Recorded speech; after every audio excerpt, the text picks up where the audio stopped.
Que le Seigneur Jésus-Christ te bénisse. Nous sommes dans la joie ce soir. Comme nous sommes encore debout, nous allons lire la parole. Avant cela, nous allons prier. Père Céleste, Dieu Tout-Puissant, Dieu bien-aimé, toi, le Dieu de William Branham, tu es le Dieu vivant. Amen. Tu n'as jamais failli, tu ne failliras jamais. Amen.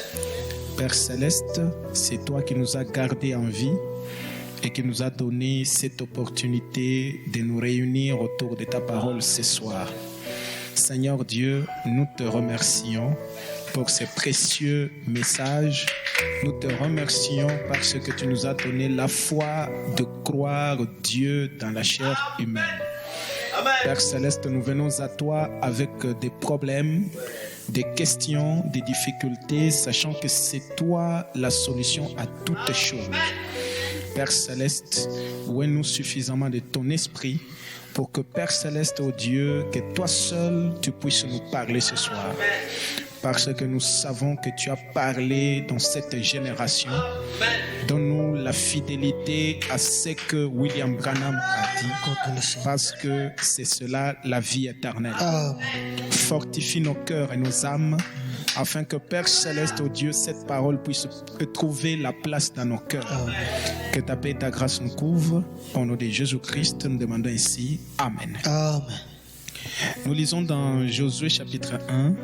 Tutasoma Yoshua 10 kipanda kwanza à partir du verset 1. Kwanza tu mstari ya kwanza. Après la mort de Moïse, serviteur de l'Éternel, l'Éternel dit à Josué, fils de Nun, serviteur de Moïse: Moïse, mon serviteur, est mort. Maintenant, lève-toi, passe ce Jourdain, toi et tout ce peuple, pour entrer dans le pays que je donne aux enfants d'Israël. Tout lieu que foulera la plante de votre pied, je vous les donne, comme je l'ai dit à Moïse. Vous aurez pour territoire depuis le désert et le Liban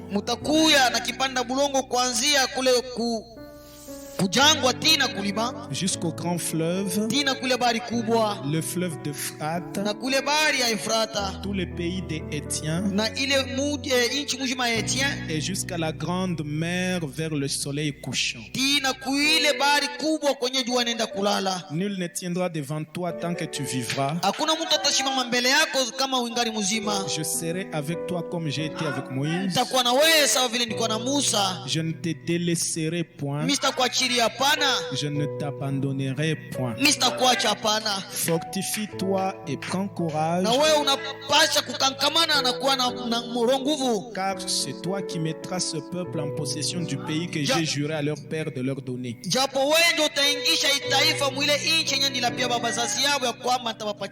Fortifie-toi seulement et aie bon courage,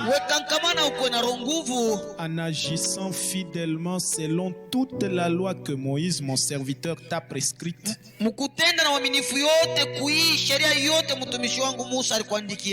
t'en détourne ni à droite ni à gauche, afin de réussir dans tout ce que tu entreprendras. Que ce livre de la loi ne s'éloigne point de ta bouche. Médite-le jour et nuit, pour agir fidèlement selon tout ce qui est écrit. Car c'est alors que tu auras du succès dans tes entreprises. C'est alors que tu réussiras. Ne t'ai-je pas donné cet ordre? Fortifie-toi et prends courage. Ne t'effraie point et ne t'épouvante point, car l'Éternel ton Dieu est avec toi dans tout ce que tu entreprends. Que le Seigneur ajoute ses bénédictions à la lecture de sa parole. Nous asseoir. Que Dieu vous bénisse. Nous sommes en train toujours de parler sur notre sujet, tukunasema paka patungwa yetu sur dompter la peur, pakukanyanga boka qui est la malédiction du diable. yenye kuu ya laana ya shetani. Et Frère Branham nous a dit Na ndukwana balituambia que la peur vient du manque de confiance. boka bunatoka ni mkukosa uaminifu. Quand quelqu'un n'a pas confiance en lui-même, Wakati mtu ashidiamini ye peke ou il ne reconnaît pas ce qu'il est, wala ashitambua kenye eko, Frère Branham dit cet homme-là aura toujours peur. bwana manasema ule mtu avile atakuwa paka na boka. Amen. Amen. C'est pourquoi Frère Branham dit Bwana manasema chaque chrétien, kila mukristo, chaque croyant kila muaminifu doit reconnaître sa position en Christ. anapasha kutambua msimamio wake ndani ya Kristo, Ce que vous êtes réellement. kenye wiko vya kweli. Vous ne devez pas courir de haut en bas Hawezi kunakimbia unapanda unashuka pana sans savoir ce que vous êtes. bila kujua kenye wiko hapana. Amen. Amen. Les gens de ce monde, Bantu wa hii dunia quand il veut menacer quelqu'un, kama anapenda kukombanisha mtu il va lui dire, atamwambia vous ne connaissez pas ce que je suis. wewe huyu wake kenye niko. Amen. Amen. Quand vous me dites ça, vous ne connaissez pas ce que je suis. Unasema unamwambia wewe huyu kile niko. Je peux vous faire du mal. Naweza kutendea vibaya. Parce que cet homme-là, Ule mtu ule il reconnaît d'abord ce qu'il est. anatambua mbele kenye eko. Amen. Amen. Si c'est une autorité, il reconnaît qu'il est une autorité. Kama ni kiongozi anayua kwamba mimi ni kukiongozi. Et Frère Branham dit, Wanasema nous avons l'autorité de la parole. tuko na ile uwezo ya neno. Amen. Amen. Et surtout nous qui croyons le message, Zaidi shi benye kuamini ujumbe. nous devons reconnaître ce que nous sommes. Tunapaswa kutambua kenye tuiko. Et que rien ne doit nous Na effrayer. hakuna kitu tutawezi kutuongopesha pana. Comme la commission ici que Dieu a donnée à Josué. Sababu kazi yenye Mungu alipatia Yoshua. Frère Branham dit, Wanasema Josué c'est le type du conducteur du temps de la fin. Yoshua ni mfano wa kiongozi wa wakati ya mwisho. Parce que Moïse a fait sortir les enfants d'Israël, Musa alitosha watoto wa Israeli, mais en cours de route il a échoué. katika njia alishindwa. Et Frère Branham dit, Wanasema d'une part, ngambo moja Moïse c'est le type de la dénomination. Musa ni mfano wa zehebu. La dénomination a échoué. Zehebu ilishindwa. Mais Dieu a suscité Josué. Lakini Mungu alilamusha Yoshua. Parce que c'est Josué qui devrait faire arriver les enfants d'Israël jusque dans le pays. Yoshua ndio alipaswa kuingisha watoto wa Israeli na muinchi. Et Frère Branham dit, Wanasema ce pays-là, na ile nchi ile il le dit dans Josué le vaillant guerrier, eko naisema mu Yoshua mpiga vita munene. au paragraphe 5. Mstari wa 5 yake anasema Il dit, ce pays-là, c'est le type du millénium. na ile nchi ile ni mfano wa mileniume. Et c'est le conducteur du temps de la fin qui devrait faire arriver les enfants de Dieu dans le millénium. Ni kiongozi wakati ya mwisho ndio alipaswa kuingisha watoto mu ile nchi ya mileniume. Et regardez que c'est Josué qui a fait arriver les enfants d'Israël jusqu'à l'adoption. Ni Yoshua ndio alifikisha watoto wa Israeli na kupatia mwana. Parce que l'adoption, c'est lorsque vous avez maintenant votre place. Kuchilia mwana ni wakati huko nafasi yako. Et c'est Josué qui a fait entrer les enfants Na Yoshua ndio d'Israël. aliingisha watoto wa Israeli. Il a commencé à partager le pays. Alikuwa anaanza kukabula nchi. Tel va occuper tel Fulani territoire. atabeba kipande fulani. Madame dit le livre de Josué, Wanasema kitabu ya Yoshua ce sont les Éphésiens dans le Nouveau Testament. ilikuwa njoo wa Efeso mwagano jipya. C'est là qu'il y a le partage du pays. Mule ndio Mungu kukabulana kwa nchi. Et notre pays, ce sont les 7 sceaux. Na nchi yetu ni mihuri 7. À l'intérieur de ce pays, Ndani ya hii nchi chaque personne doit savoir sa position. kila mtu anapaswa kuwa mshimamio yake. Et Frère Branham dit, Bwana wanasema regardez que Dieu leur a donné le pays. mwangalia Mungu alipapatia nchi. Voilà le pays. Nchi ile. Le pays vous appartient. Nchi ni yenu. Les 7 sceaux vous appartiennent. Mihuri 7 ni yenu mwe. Et toutes les bénédictions rattachées aux 7 sceaux vous appartiennent. Na mabaraka yote yenye kwa ndani ya mihuri 7 ni paka yenu. Mais il a dit, allez combattre. Anasema muende mkombane. Je serai avec vous. Mtakuwa na mwe. Mais n'ayez pas peur. Usiongope pana. Je serai avec vous. Mtakuwa na mwe. Là où vous allez piétiner, Pale mtaweka mikulu ce yenu. territoire-là vous appartient. Ile fashi ile ni yenu mwe. Frère Branham dit, quand Dieu vous donne sa promesse, Bwana wanasema kama Mungu ananipatia malako il yake, ne viendra pas chasser les ennemis pour vous. asitakuwa kumifukisha badui hapana. Non, il ne fera pas tout pour vous. Asitamifanyisha yote hapana. Vous devez combattre. Na Mungu napasha kukombana na mwe. Dans ce combat, sachez qu'il est avec vous. Na mwile mkovi mwiyo kwamba kuna mwe. Frère Branham dit, Bwana wanasema dans Je serai avec toi, mumitakuwa na weye paragraphe 42, musala 42 je serai avec toi de 1960. ya 60. Et je pense à un prédicateur aujourd'hui Na wazia kumhubiri moya vileo qui est appelé par Dieu à marcher sur les traces où Jésus s'est tenu. mwenye aliitwa na Mungu ndio atembea mumikulu ile Yesu alikitembelea. Quel ordre, Ni utaratibu kani? quelle commission. Ni kazi kani? Celui qui est appelé de Dieu Mwenye anaitwa na Mungu est commissionné pour se tenir dans cette même position. eko na kazi ya kusimama mwile mshimamio moya. Je serai avec vous, Mitakuwa na mweye même en vous, hata ndani mwenu jusqu'à la fin de la route. tina kumwisho ya njia. Chaque prédicateur est appelé à se tenir à l'endroit où il se tiendrait. Na kila mhubiri anaitwa kushimama pa ile fasha alipasha kushimama. Les œuvres que je fais, vous les ferez aussi. Matendo natenda mutaitenda pia. Chaque prédicateur qui est ordonné par Dieu Na kila mhubiri mwenye kuamuru na Mungu reçoit l'ordre de se tenir sur les traces de Jésus-Christ anapokea utaratibu ya kushimama mumikulu ya Yesu et d'accomplir les devoirs que Jésus a accomplis. na kutimiza ile kazi Yesu alitimiza.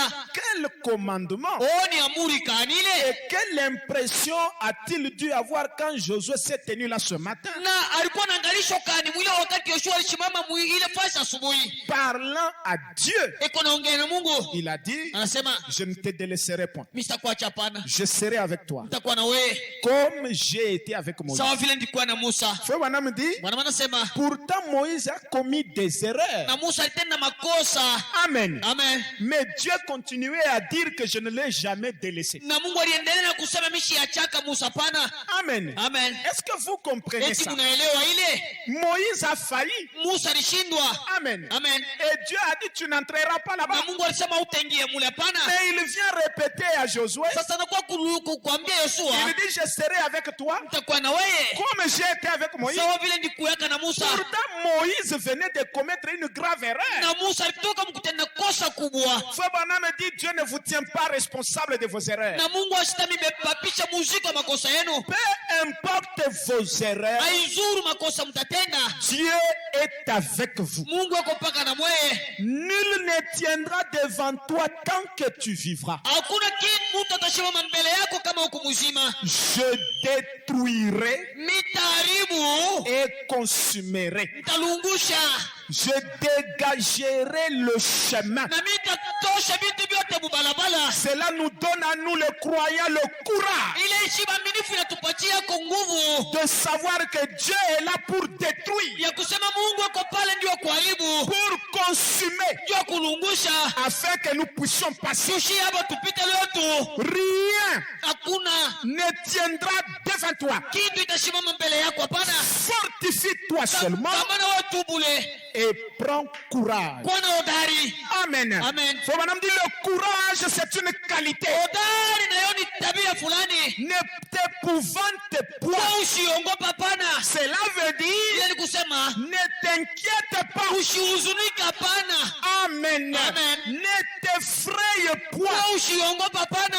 Amen. Amen. Ne t'épouvante pas. Usipate boga, hapana. Vous connaissez bien les épouvantails. Mwa mnaiwa mzuri viongopesha. Quand on a semé dans le champ, Wakati banapanda kwa mingi mu mashamba. on met des épouvantails. Beko na waka kwa viongopesha mu mashamba. Ces épouvantails-là Bile viongopesha bile. empêchent les oiseaux de venir Kama biku natenga bandege beko nakimbia. manger les semences. Beko na abashi kuda Mais mambeko. frère Branham dit, il y avait un oiseau Bwana anasema kurugiwaka kwa ndege qui mwingine. était courageux. Yeye alikuwa na roho nguvu. Il est venu se poser à l'épouvantail même. Yeye alikuwa anashimama yule ile kiongopesha kenyewe. Et cet oiseau a découvert que c'était Na l'épouvantail. yule ndege alivumbula kusema oni kiongopesha bule. C'était juste un bois qui ne pouvait pas bouger. Ilikuwa tu ni mucha haiwezi kutenga yeye yenyewe. Frère Branham dit, ne t'épouvante Kwa pas. usipate boga pana. Même si les gens t'effraient, Hata kama watu wanakongopesha. n'aie pas peur. Hapana kupata boga. Ne t'inquiète pas. Usihuzunikie kitu.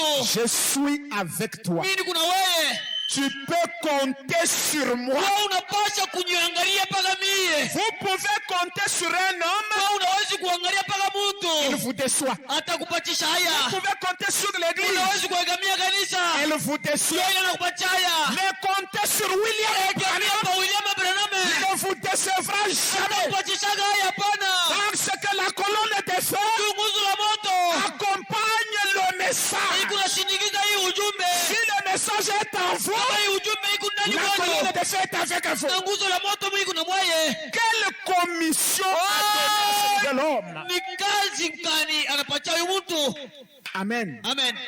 Écoutez ce que Frère Branham dit. Msikie kama Branham anasema. Amen. Amen. N'ayez pas peur. Usiongope. Toujours dans Je serai avec toi. Paka mwima ubiri nitakuwa na wewe. Au parole 122. 112. Écoutez. Msikieni. Josué Yoshua avait la foi dans sa propre commission. alikuwa na imani ndani ya ile kazi alikuwa nayo. Amen. Amen. Dieu lui a donné la commission, Mungu anampatia kazi, mais ça ne suffisait pas. hadi kuimeshimamia pala pala. Il fallait que Josué lui-même Ilifaa Yoshua yeye peke croie dans cette commission-là. amini ndani ya ile kazi ile. Parce que si Josué n'avait pas cru dans cette commission, Kama Yoshua asikuamini ile kazi ile, il n'aurait rien fait. asikupasha kufanya kitu. Amen. Amen. Dieu peut vous donner la promesse. Mungu anaweza kumpatia malako. Il faut que vous croyiez d'abord dans la promesse que Dieu vous a donnée. Unafaa mbele kuamini ile malako Mungu alikupatia. Tout ce que Josué a fait, Yote Yoshua alifanya c'était sa propre foi dans la commission. ilikuwa ni imani yake ndani ya ile kazi. Amen. Amen. On peut vous mettre dans un poste. Banaweza kuweka nafasi ya kazi. Vous êtes ingénieur. Wewe uko engineer, Vous allez commencer à faire ça, faire ça. utaanza kufanya hivi na vile. Vous devez croire en vous-même Unapasha kujiamini mbele wewe peke. que vous êtes Ya ingénieur. kusema mimi huyu niko engineer. Si vous avez peur, Kama unaogopa, vous ne ferez rien. hautafanya kitu. Vous devez vous croire. Unapasha mbele kujiamini wewe Nous peke. sommes dans l'âge Tuko mkizazi où nous devons croire en Dieu, Kenya tunapasha kuamini Mungu. croire dans sa parole, Kuamini ndani ya neno lake. croire en Na nous-mêmes. kuamini shibe kujiamini na shibe Que yenyewe. vous êtes capable Ya kusema mimi naweza de faire ça. kufanya hii kitu. Les choses sont allées de travers pour Moïse. Na vitu vilienda penga juu ya Musa. Il semblait que bien souvent il avait failli, Na vilionekana kusema yalishindwa. mais il marchait vers un triomphe. Lakini alikuwa anatembea kunaenda kupata ushindi. Amen. Amen. Les gens pensaient que Moïse avait failli Watu waliwazia kwamba Musa anashindwa. parce que Dieu vient ici répéter. Na Mungu anarudia hapa kusema, Toi, Josué, tu dois te fortifier. wewe Yoshua unapaswa kuwa na nguvu. Parce que je vais être avec toi comme j'ai été avec Moïse. Nitakuwa na wewe sababu vile nilikuwa na Musa. Josué n'était pas le serviteur de Dieu. Yoshua sikuwa mtumishi wa Mungu, hapana. Il était le serviteur de Moïse. Kuyaka mtumishi wa Musa. Et Moïse était le serviteur de Na Dieu. Musa ndio alikuwa mtumishi wa Mungu. Et frère Branham dit, à ce temps de la fin, nous avons un prophète comme Moïse. Bwana anasema wakati wa mwisho ndio kuna nabii wa Musa. William Branham est le serviteur de Dieu. William Branham ni mtumishi wa Mungu. Moi, Levi, je suis le serviteur de William Branham. Na mimi hivyo ni mtumishi wa William Branham. Que cette commission Hii kazi m'appartient ni yangu na mie. et t'appartient. Ni yangu na wewe. Toi, serviteur de William Wewe Branham, mtumishi wa William Branham. Dieu est avec toi Mungu wako na wewe. comme il a été avec William Kama vile alikuwa Branham. na William Branham. Et ce Hii soir, magharibi. Dieu est avec le 7e son Mungu wako na muri wa saba maskani. comme il a été avec William Kama Branham. vile alikuwa na William Branham. Le même Dieu est ici. Ule Mungu moya moya ule kwa hapa hivi. Fortifiez-vous. Mwamukuye paka na roho nguvu. Amen. Amen. Les gens pensaient Watu walikuwa nawaza que Moïse avait failli. ya kusema Musa alishindwaka. Vous savez que même dans le ministère de William Branham, Mnaleta mtu ma William Branham. les gens ont pensé que William Branham avait failli. Watu waliwazia kwamba William Branham alishindwa. Oh, il a perdu de puissance. Alipoteza uwezo. Quand il a prêché sur les 7 âges de l'église. Wakati alihubiri pa manyakati saba kanisa. Mais frère Branham dit, Mwanama anasema ce que les gens ne savaient pas kenye bantu abakuyuwe est que Moïse, ya kusema Musa huyu. pendant que les gens pensaient Mwile wakati bantu walikuwa nawaza qu'il avait ya failli, kusema Musa anashindwa. il marchait vers un triomphe. Yeye ule alikuwa anatembea tumeko naenda kuushindi. Et alors il est mort sur le rocher. Yeye ule alikufia yule ya mwamba. Et les anges l'ont emporté. Na bamalaika balimubeba. Oh, permets que je parte comme comme cela. wewe uniruhusu niende kwa mimi sawa vile. Et c'est comme ça que William Branham est parti. Ndio paka mwile ngamu na William Branham na alienda Sur le rocher, pa mwamba, en train de gravir les marches. alikuwa kunaenda na kupanda mingaji. Permets que je remplisse ma mission. Uniruhusu nitimize kazi yangu. Jusqu'à ce qu'un jour, Tina pala siku moja, lorsque je serai prêt à mourir, wakati nitakuwa karibu na kufa, je vois le rocher se tenant là près. nione mwamba ye kushimama pale. Amen. Amen. Le rocher. Mwamba. C'est là que tous nous devons mourir. Njo pa ile mwamba si bote tunapaswa kukufia. Une femme a cherché à voir Dieu. Kulikuwa mwanamke mmoja alipenda kuona Mungu. Elle a marché partout. Alitembea fasi yote. Mais elle a rencontré en cours de route Lakini anakutana mkatikati ya barabara un vieil homme na mzee mmoja avec une cathédrale sur son dos. mwenye kupapa kwa katedrale pa kichwa yake. Et la femme a dit, Na ule mwanamke anasema, mais vieux, mzee, mais comment tu portes toute une cathédrale sur ton dos? sasa wewe utabeba tu misa munene hivi pa mabega yako, je? Ça va t'écraser? Sitakuvunja? Et l'homme a dit non, Mzee anamwambia, ça ne va pas m'écraser. haitanivunja hapana. Parce que c'est moi le rocher Japo mie njo mwamba sur lequel cette cathédrale est bâtie. yule yenye ya hii katedrali iko yenye kuyengwa. Le rocher, c'est la révélation. Mwamba ni ufunuo. Et la révélation en ces temps de la fin, c'est William Na Branham. ufunuo mwe wakati ya mwisho ni William Branham. Si vous êtes bâti sur ce que William Branham a dit, Kama huku mwenye kuyenga yule vile Branham anasema, rien ne vous bougera. hakuna kitu itakutengesha pana. Amen. Amen. Frère Branham dit, Branham anasema Dieu gardera la commission sacrée. Mungu atachunga hii kazi takatifu. Amen. Amen. Frère Branham dit, Branham anasema quand Dieu m'a donné la commission, wakati Mungu alinipatia kazi je l'ai mise en doute. na nishakia. J'ai dit, Mimi nasema, je n'ai pas de suffisance. oh mimi sitaweza pana. Je ne me suffis pas moi-même. Mimi hata mimi mwishieneshie. Je ne peux pas. Siwezi Je hata. n'ai pas d'instruction. Shina na majifunzo. Et beaucoup d'entre vous qui êtes présents ici ce matin, Na batu mingi benye kuya hapa hii vous asubuhi. vivez toujours ici aujourd'hui. Mkunaishi hapa tu kila siku. Quand il est apparu là-bas sur le fleuve, Wakati alionekana kule kwa bahari, sous cette forme de la colonne de feu, ile umbo ya nguzo la moto, il s'est tenu là et a parlé en disant, na alisimama pale anasema hivi, comme Jean-Baptiste a été envoyé pour être un précurseur sawa vile Yohana Mbatizaji balimutuma kuya mtangulizi de la première venue de Christ, ya kuya kwa kwanza kwa Kristo, ainsi ton message ndio kwa maana ujumbe wako wewe précédera la seconde venue. itatangulia kuya kwa pili. Amen. Amen. Regardez ce que cela a fait. Muone kenye ile ilifanya. Cette lumière suspendue là-bas, Hii nuru yenye kwa yule pale, elle a été mise dans le journal. baliweka mu magazeti. Elle a traversé tous les États-Unis Yo itambuka Tanzania yote mzima. et est entrée dans d'autres nations. Yo ile lingine mu maichi ingine. Même aujourd'hui, Tina leo hapa cette hivi. lumière est entrée là. Hii nuru inaingia iko pale. Le docteur Levi ici Mwalimu Levi mwenye kwa hapa hivi. était au Canada à l'époque. Ile wakati alikuwa ku Canada. Il se rappelle quand cela a apparu dans un journal canadien, je crois. Anakumbuka wakati ile mambo ilionekana mu magazini ya N'est-ce Kikanada. pas Levi? Tuku Levi ana vile. Dans un journal canadien. Ilikuwa mu magazeti ya Une Canada. lumière mystique Nuru ya mastajabu.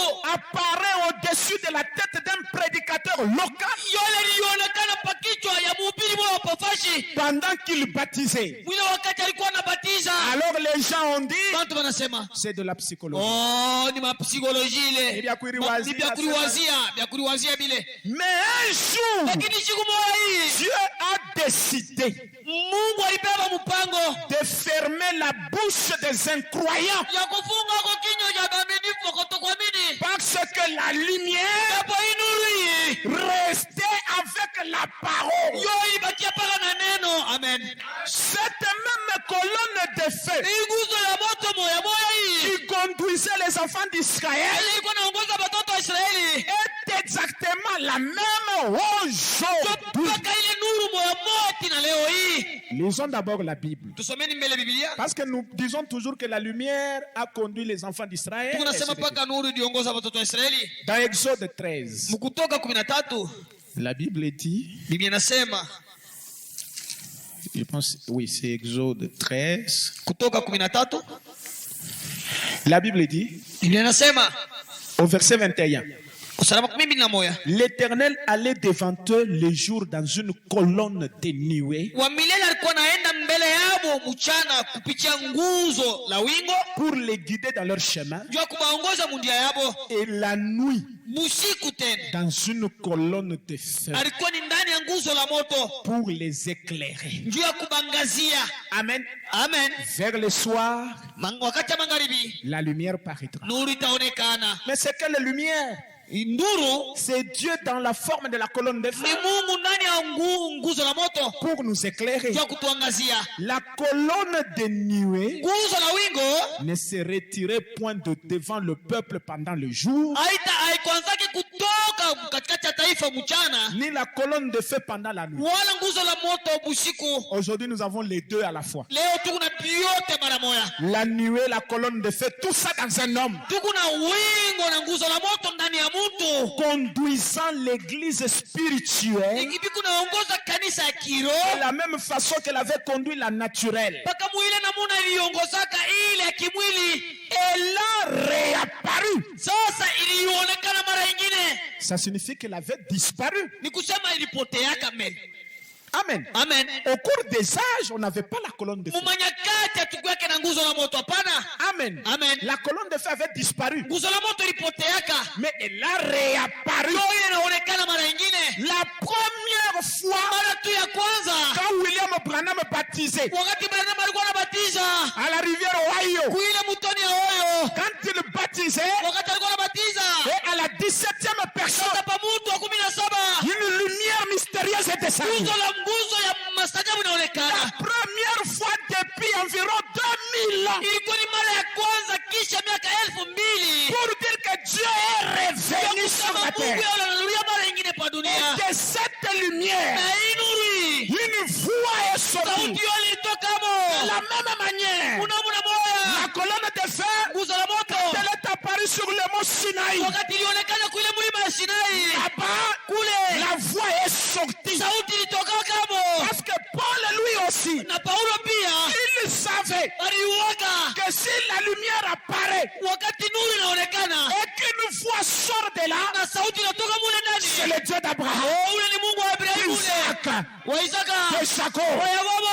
La même Ile lumière nuru moya moya devant tout le monde. mbele ya watu wote. De la même manière, Unamuna moya moya j'ai envoyé Jean-Baptiste nitumaka Yohana Mbatizaji pour préparer ma première venue. ndio kutengeneza kuya kwangu kwa kwanza. Je t'envoie Mimi nakutuma pia avec un message na ujumbe pour préparer ndio kutayarisha ma seconde kuya venue. kwangu kwa pili. Amen. Amen. Amen. C'est la première commission. Ni kazi ya kwanza ile. Dieu ne se répète jamais. Mungu ashiruri yake mara nyingine hapana. Là, c'était en 1933. Ile ilikuwa ni mwaka wa 33. En 1946, 16 c'est une autre commission. ilikuwa ni kazi nyingine. Cette fois-là, Ile mara ile pour aller sceller les 144 ilikuwa 000. ndio kwenda kuaga mihuri maelfu 144. Deux commissions différentes. Ni makazi mbili ya kuachana. William Branham William a Branham réuni toutes les deux commissions. yeye alitanga ile makazi yote mbili. Le Fils de l'homme Mwana wa mtu n'est pas la seconde venue. anakuja kwa pili, hapana. Non. Ana hivi Le le Fils de l'homme, Mwana wa mtu c'est le dernier signe ni alama ya mwisho avant la seconde venue. mbele ya kuja kwa pili. Parce que Dieu est venu dans la chair Juu humaine Mungu alikuwa ndani ya mwili ya mtu avant la naissance d'Isaac. mbele ya kuzalika kwa Isaka.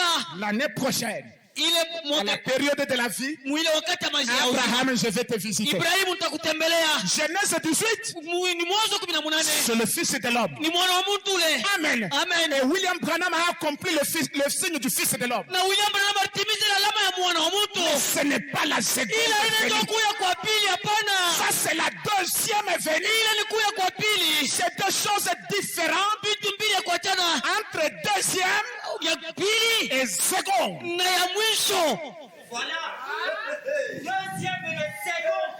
Frère Branham me dit, Bwana anasema la seconde venue, kuya kwa mwisho quand il est le lion de la tribu de pale ndio Juda. anakuya sawa simba wa kizazi cha Yuda. Et il dit dans le premier soir, Anaisema muri wa kwanza, Dieu n'est pas le lion chez les nations, Mungu hana simba kwa mataifa, hapana. il est chez les Juifs. Yeye ni simba kwa Yuda. Et dans Apocalypse 10, Ufunuo 10 il descend, akunasuka il rugit comme le lion. eko na ongoloma sawa simba.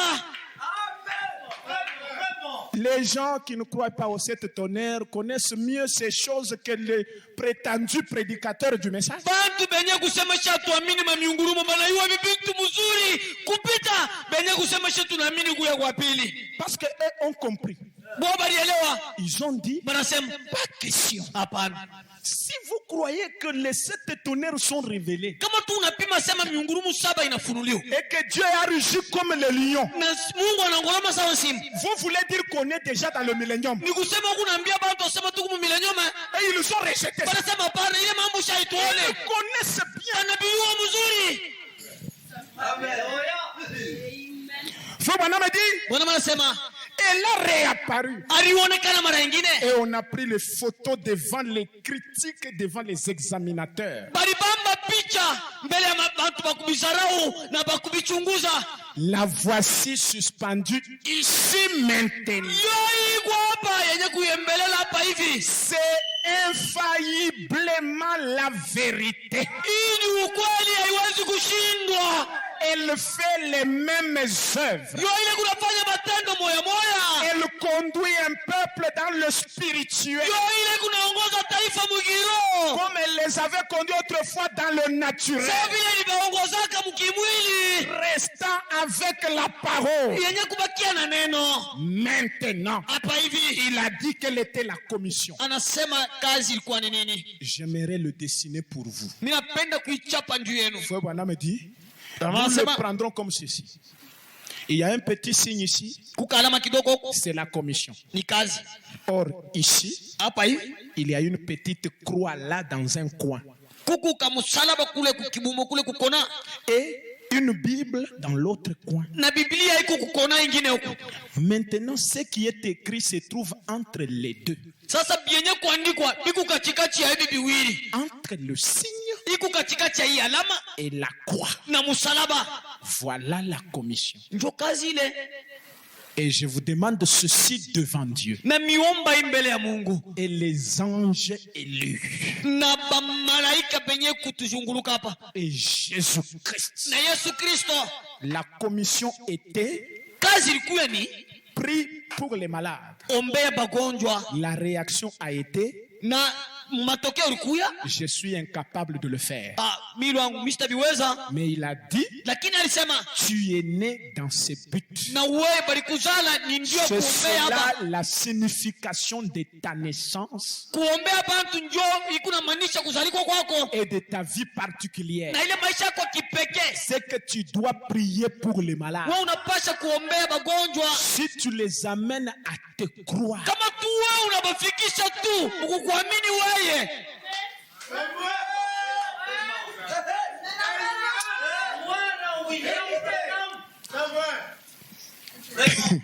bitu biko bujito. Muni bintu mbimwaga ni bujitu. Si tu amènes un peuple à te croire, Kama tu unafikisha tu taifa mkukuamini wewe. kuamini mtu ni kitu kimoja cha nguvu. Kuikaba mtu ni nende ya mumwalu bukola. Si tu les amènes à te croire, Kama tu wewe unabafikisha mkukuamini wewe Branham. anasema banyamini mie, Kini bangita bamema to. ils savent déjà que Dieu existe, Bacha kuwa Mungu anekalaka ku. mais ça ne leur fait aucun bien. Abi bafaishe kizuri hata kimoja. Ils savent que Jésus existe, Banaiwa kusema Yesu anekalaka ku. mais aucun bien. Hakuna kizuri hata kimoja. Dans ce monde, Sasa hii dunia hii tu peux croire que Dieu existe, unaweza kuamini Mungu wako hapo. que Jésus existe, Yesu ni wabia kweli. ça ne te fera aucun bien. Hakuna kizuri hata kimoja bitakuletea. Tu peux même être perdu, Unaweza hata kupotea mwile hali ya vita. tout en croyant que Jésus existe. Mwenye kuamini kusema Yesu haiko hapo. Mais dans cet âge, Sasa mwiki kizazi hiki la commission, kazi c'est de croire William Branham. ni kuamini William Branham. Si tu les amènes à te croire, Kama unabafikisha Mungu kuamini wewe et si tu es sincère en priant, na kama tu kuna uhaki mkuomba, rien, hakuna hata rien, c'est un pronom indéfini. hakuna hata ni kusema tamuko ila ikalaki hata na vya mwisho. Ça signifie maintenant n'importe quoi là, Ni kusema kyote kile unapenda kuweka pale, rien ne va résister. hakuna kitu kitasimama Devant pale. la prière de William Mbele Branham, ya maombi ya Branham rien hakuna hata ne tiendra devant ta prière. kitu kile kitasimama mbele ya maombi yako wewe. Alléluia. Amen. Ça signifie, Ili kusema si William Branham kama Branham huyu commence seulement à prier, anaanza kuomba, il dit Père céleste, Baba wa kumbingu, les démons commencent à trembler. pale mapepo mchafu vinaanza Parce kutetemeka. qu'il est sincère dans son Kuna cœur. uhaki ndani yake Bwana. Parce que nous le croyons. Jushi tunaviamini vile. Même ce que je lis ce soir, Hata hivi veneni kunasoma hii ce magharibi, que je lis hivi ni maintenant, kunasoma hapa hivi, parce que ce sont les paroles infaillibles de William Branham. ni maneno sio singo ya William Branham. Rien ne va résister. Hakuna kitu kitasimama. Toutes les maladies Magonjwa yote vont partir. ikunaenda, Ils sont déjà en train de partir. yo ile kunaenda, Les difficultés que vous avez magumu mukunayo sont déjà en train de yo partir. ile nafunga bisako inaanza kwenda. Parce que c'est ainsi dit Juu ile Seigneur. hivi Bwana anasema La colonne de feu nguzo la moto reste avec la parole. yo inabakia paka na neno. Oh, septième saut tabernacle. Mulu wa saba maskani, N'ayez pas peur. musiongope, Ne vous effrayez pas. mushipate boga pana. Rien ne résiste à la prière de William Hakuna Branham. kitu itasimama mbele ya ombi ya Même Branham. pas le péché.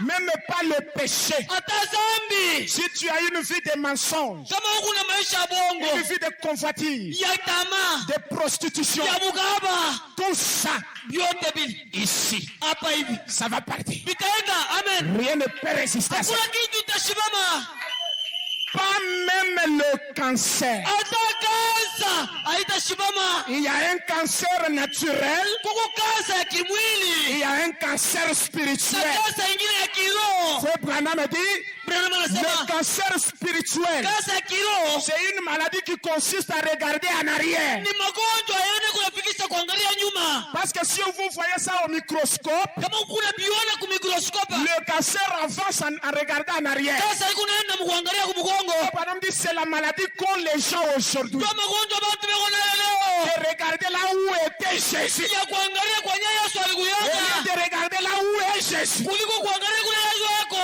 Il regarde à l'est. Beko naangalia kwa Alors que asubuhi Jésus est à na l'ouest. Yesu yasa kwenda kwa magharibi. Aujourd'hui, Leo wabaleo rien ne va résister à la hakuna prière de kitu William kitasimama Branham. kwa maombi ya Branham. Même pas le cancer Hata kansa spirituel. inako.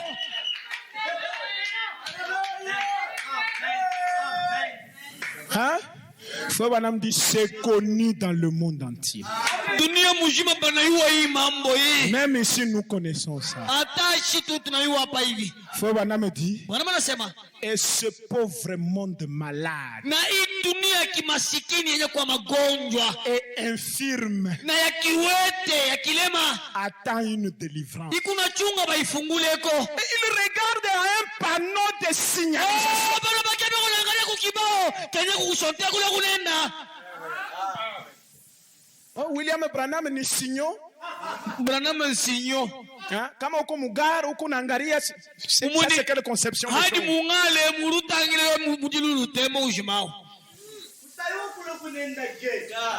Frère Branham dit miséricorde. Oh huruma Boluma bialusa bya bahubiri ba leo. baishi balelu bialusa Anasema oh, Branham ni sinyo ya signalisation. bali bamanyi Branham mansinyo ali atuleje kutuituya. Anasema buluma Oh bialusa abaliwe bile bana manke kimamanye bilibi bitabato en disant que William Branham c'est juste le signe. kusema Branham ni alama tubule. Il est au-delà du signe. Yani mwenye kupita C'est alama la destination. yanjo kwenye tukunaenda.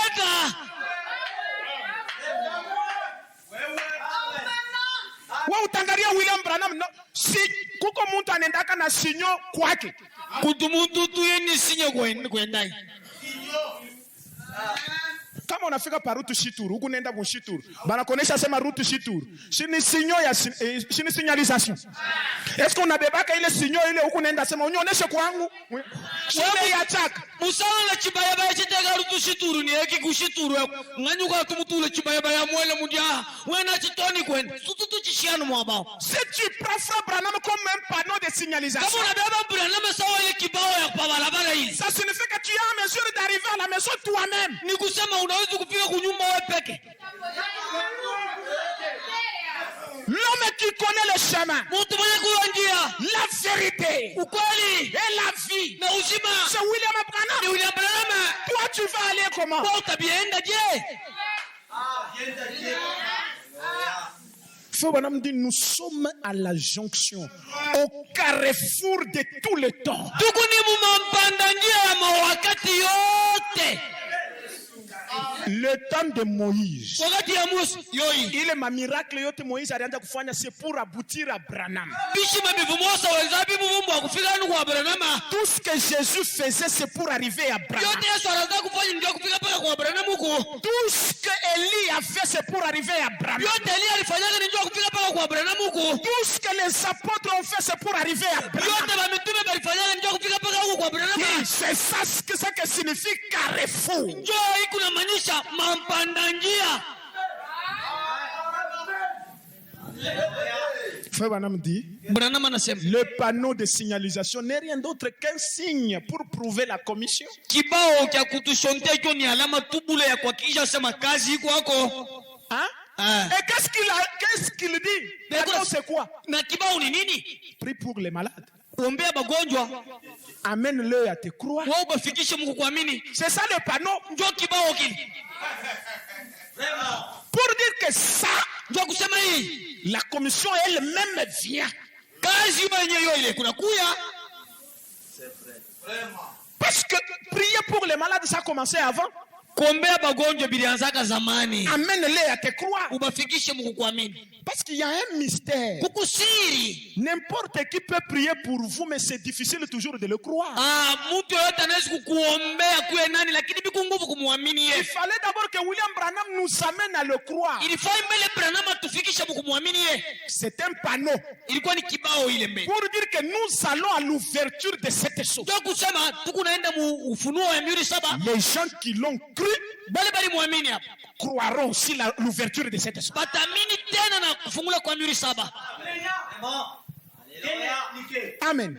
Amen. Frère Branham dit, Bwana anasema si tu amènes ces gens à te croire, kama tu unafikisha baba mtu mkuamini wewe. je dis ceci avec sincérité, avec un visage honteux. Na bisema na moyo waki na mwenye kushikia tena aya mkubisema. S'il y a quelqu'un qui devrait avoir la foi, Kama kuku mtu anaweza kupata imani c'est bien moi. ni paka mie huyu Branham. De voir ce qu'il a fait, Ya kuona bila alifanyaka. d'où il m'a pris, Na kwenye kula lilitosha. le fossé d'où j'ai été retiré, Na mwile njimu yenye lilitosha. de voir tout au long de ma vie ce qu'il a fait, Na kuona mu wakati yote ya maisha yangu bila nilifanya.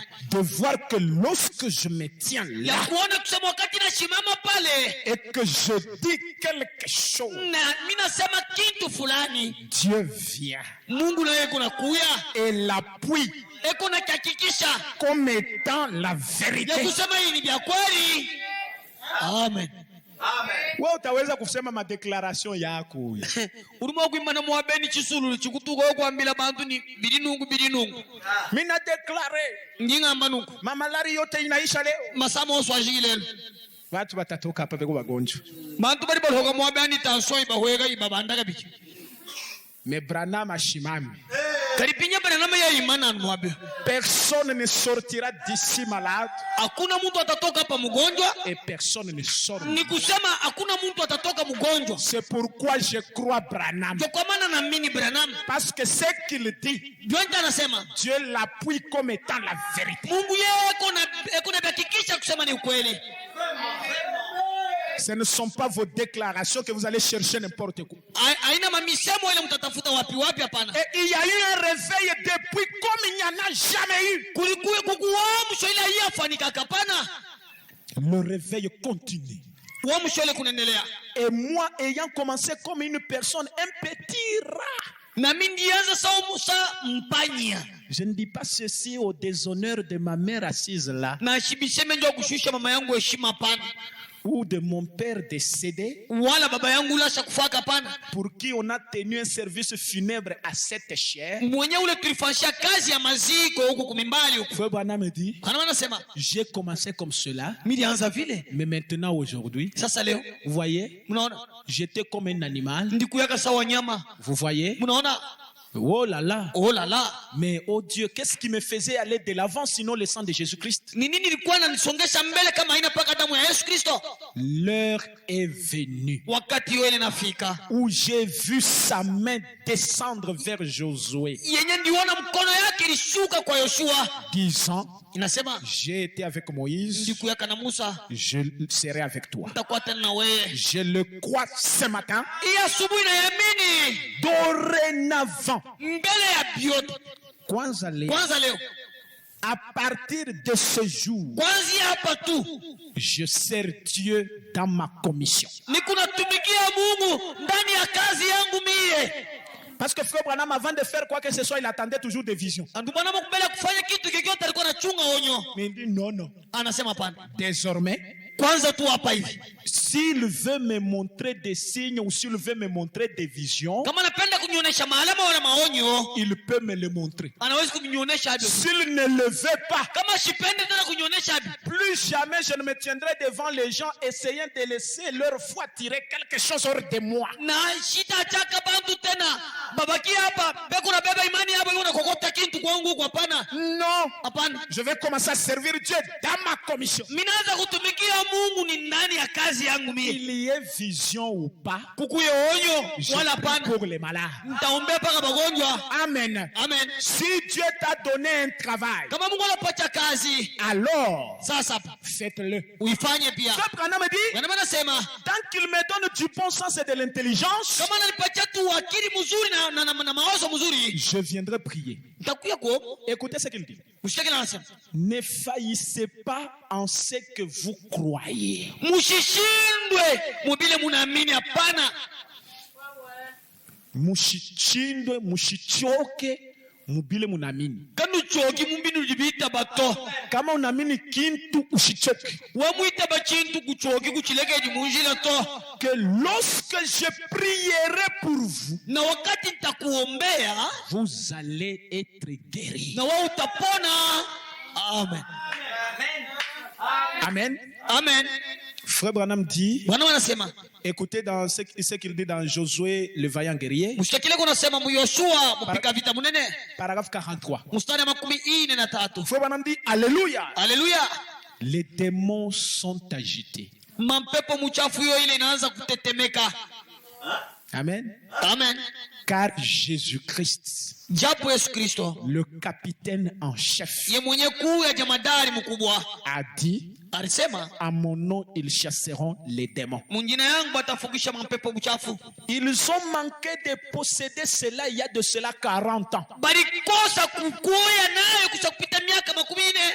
Cette promesse, Imalako hii les pentecôtistes ont manqué de posséder ça. mampenta balikosa kuikuwa nayo, Mais nous, lakini shi nous y entrons maintenant, tunaingiamo hapa hivi possédant le pays. benye kubamba inchi Dans ce pays, ndani ya inchi. Frère Branham dit, Bwana manasema ce message était d'abord envoyé aux pentecôtistes. hii ujumbe baliitumiaka bampenta Mais les pentecôtistes ont jugé ça trop dur. na bampenta baliona sema ni ya nguvu, Ils ont commencé à entrer dans la dénomination. banaanza kuingia mzehebu. Amen. Amen. Nous Shie qui croyons en Frère Branham, benye kuamini ndugu Branham, ce message est notre possession. hii ujumbe ni kipande Nous ketu. devons chasser tous les démons qui viennent. Tunapaswa kufukisha mapepo mchafu yenye kuingiamo. La même colonne de feu, Ile nguzo la moto moya moya ile, le même capitaine en chef ule jamadari mkubwa ule est en train de conduire l'armée de l'Éternel. kunaongoza jeshi wa milele. C'est votre pays. Ni nchi yenu mwe, Le message vous appartient. ni ujumbe ni yenu. Dieu a promis Mungu alilaka de faire prospérer votre santé. ya kusema afya yenu iendelee. C'est votre pays. Ni nchi yenu. Votre corps vous appartient. Mwili yako ni yako wewe. Il vous a donné ce corps. Anakupatia ile mwili ile. C'est votre possession. Ni kipande kyako. Amen. Amen. Amen. Mon corps m'appartient. Hii mwili ni yangu. Mon esprit m'appartient. Roho yangu ni paga yangu. Mon âme m'appartient. Nafsi ni yangu. Si je dois les confier à un homme, Kama mimi nitaitoa kwa mtu, c'est au Dieu de Branham. ni Mungu wa Branham. Seulement. Kunaishi. À part ça, Kutosha ile. personne n'a le droit de venir. Hakuna mtu anawezi kuiba. Est-ce que vous pouvez vous imaginer, vous êtes dans votre maison, Unaweza kuwaza ndani ya nyumba yako. un monsieur vient Mtoto anakuja avec sa viande. na kanyama kake. Il dit, voisin, Jirani, napenda mbele nikobeko kwa viande mwako humu msalon. ningebani ndembelejo kanyinyi kanyaka musalo webe. Anakuya nakobeka. Wakataka nyinyi genda ulembeleshi. Anend. Uya. Mashiku ka viande kananja koza. Kanyinyi genda kabangu bola. Unaweza voisin, wikache paka mungu. Waza kanyinyi singa kabol to kalekela nukuli kwa. Anakuya tena nakobeka kinyi. Uloka beri welaga kwa. Vraiment utamwacha. Ni ulegele voisin hawai. Kama shikuye fo kubeba kale ka viande kale kukatupa inji. Yaga ibulo to suruwa mulo tunyinyi twende voisin tunyinyi twebe mtoto watu. Parce que ni nyumba yako. Zumungu wanyi. Amen. Amen. Votre corps vous appartient. Mwili yako ni yako. Si le diable a accroché une viande pourrie là-bas, Kama shetani anakobeka kanyama kakosa mule ndani. une maladie, Magonjwa. une inquiétude. Mahuzuni. Non, umwite. Voisin. Voisin. Amula tuntu twebe ndako. S'il ne veut pas, Kama sipende. jette ça dehors. Beba tubitu toka mutupia nje. Mission de William Branham. Na kazi ya William Branham. Amen. C'est votre possession. Ni kipande kyako. Frère Branham dit, Branham anasema, le diable cherche à les conquérir. shetani anapenda kukibamba. Kubamba mwili. Uruke bokwata mubili webao. Frère Branham dit, il n'a pas le droit de le faire. Yeshuwezi hana na ruhusa ya kufanya vile. Et il dit, Anasema, il tremble ce soir. ni magharibi yako anatetemeka.